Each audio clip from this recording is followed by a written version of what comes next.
नमस्कार मित्रों, स्वागत है आपका हमारे चैनल सत्य ज्ञान पर।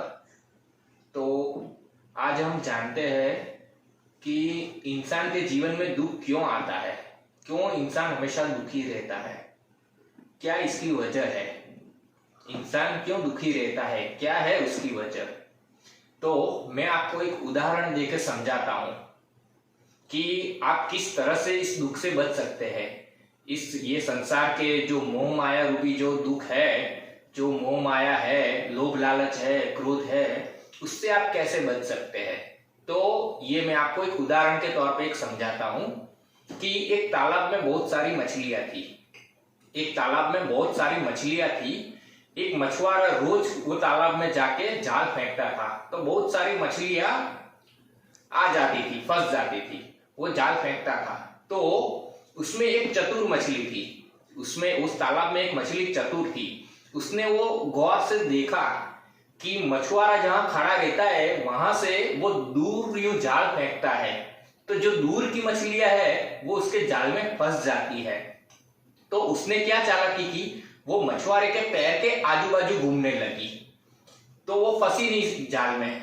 वो मछुआरे के पैर के आजू बाजू, क्योंकि उसको पता था कि मछुआरा जाल को दूर फेंकता है, पानी में रह के वो जाल को दूर फेंकता है, तो दूर वाली मछलियां तो फंस जाती थी, पर ये बच गई जो उसके नजदीक रहती थी। तो उसी तरह अगर हम भगवान के नजदीक रहते हैं, भगवान की शरण में हम रहते हैं, तो भगवान के दिए हुए ये मोह माया कष्ट जो है, जो मोह माया है इस संसार के, उससे हम बच सकते हैं, उससे हम बच सकते हैं।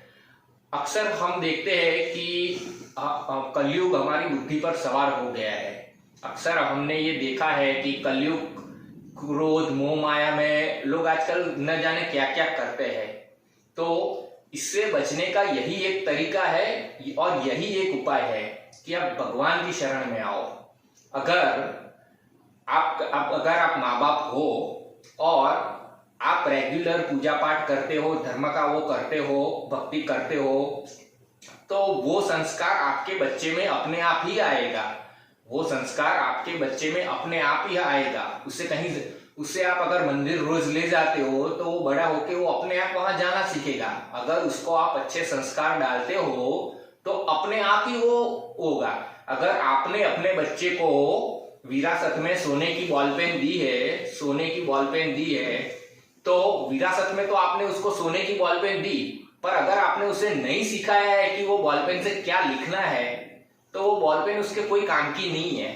उसी तरह भगवान की जो लीला है, भगवान के जो पराक्रम है, वो आपको अपने बच्चों को सिखाने होंगे। आप अपने बच्चे को ये सजेस्ट करते हो कि ये मूवी देखो कैसी अच्छी है, ये कार्टून देखो कितना अच्छा है, उसकी जगह कभी आप उसको श्रीमद् भगवत गीता उसको हाथ में देके बताइए कि देखिए ये इनके पराक्रम थे, ये इनकी लीला थी। अगर आप भगवान की शरण में जाते हो तो अवश्य ही आपके दुख दूर होंगे। अगर आप भगवान की शरण में जाते हो तो अवश्य ही आपके दुख दूर होंगे ही। तो आइए अपने बच्चों को भी भगवान की शरण में ले जाइए, भक्ति कीजिए। अगर आपके घर में रोज सुबह में भजन कीर्तन होता है तो आपका दिन हमेशा ही अच्छा जाएगा। आपके घर में भजन कीर्तन होता है तो आपका दिन अच्छा ही जाएगा। तो अपने बच्चों को ये संस्कार दीजिए, अपने बच्चों को सिखाइए इनका महत्व क्या है। लोग कहते हैं कई बार दुख की वजह से लोग कहते हैं कि भाग्य का दोष है, भाग्य का दोष है। भाग्य क्या है? भाग्य ही हमारा कर्म है। हम पिछले जन्म में जो हमने कर्म किए थे वही भाग्य है और वही हम इधर भुगत रहे हैं। लोग कहते हैं क्या लेके आए थे क्या लेके जाते हैं, तो हम अपना पिछला कर्म लेके आए थे और यहाँ का कर्म लेके जा रहे हैं। तो नसीब और भाग्य कुछ नहीं है, वो किसी भगवान के हाथ में नहीं है या वो किसी मनुष्य के हाथ में नहीं है। मनुष्य जो कर्म करता है वही उसको वही फल उसको मिलता है।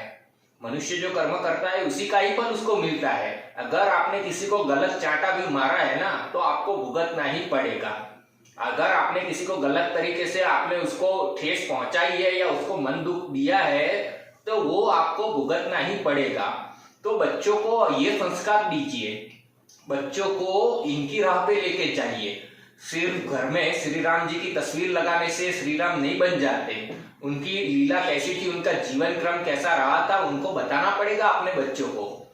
आप अपने बच्चों को मोबाइल थमा देते हो, पर आपको तो पता ही नहीं है ना कि आपका बच्चा उसमें देख क्या रहा है। कभी आपने कोई धार्मिक किताब उसको दी है?